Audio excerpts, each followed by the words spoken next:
Bang bang, for today's video mga kabeng-beng, nagyaya na naman ang aking baby case. Magpunta daw kami sa may tinatawag na lang kanal at maligo daw kami. Walang kapalag-palag mga kabeng-beng, agad tayong pumunta at ito na, kahit napakainit ay talagang napasugod tayo mga kabeng-beng. Sino ba naman tayo para tanggihan ng ating baby case? Alam nyo naman mga kabeng-beng, ang ating mga baby case napakainit ng panahon, kaya kung saan-saan nagyayaya. At sabi pa nga niya mga kabeng-beng, gawat daw sa kanila ng tubig, kaya dito na lang daw kami magpunta sa may kanal. Sa katunayan nga mga kabeng-beng ay may dala pa nga kami ditong mga timba, iigiban daw namin at pwede naman daw iyong panghugas ng mga plato. Sadya naman talagang napakalinis ng tubig dito, bukod sa malinis pa mga kabeng-beng, talagang napakalamig para bang may yelo. Kaya naman kung titignan nyo ang aking baby case, ayaw pa niyang bumaba. Alam nyo ba, takot dito sa may tubig na malamig. Sa kanila nga mga kabeng-beng, pag naliligo ito ay nagtutubig pang mainit.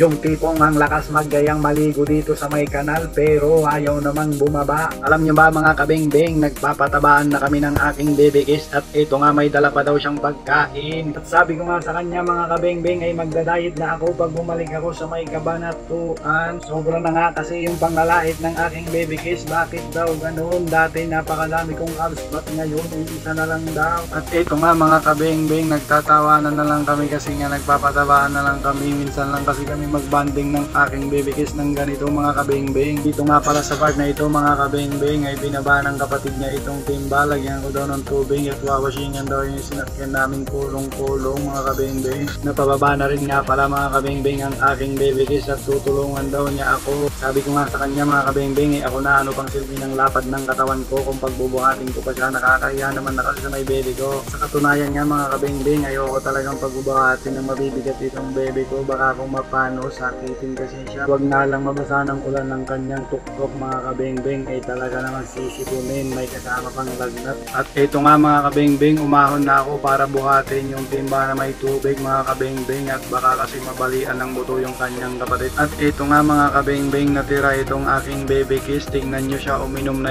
yata ng tubig ang aking baby kiss, nauuhaw na yata at sumasayaw pa naman talaga. Alam nyo ba mga kabeng-beng, ayaw talagang sumama sa may pagbablog itong aking baby kiss, mahihain.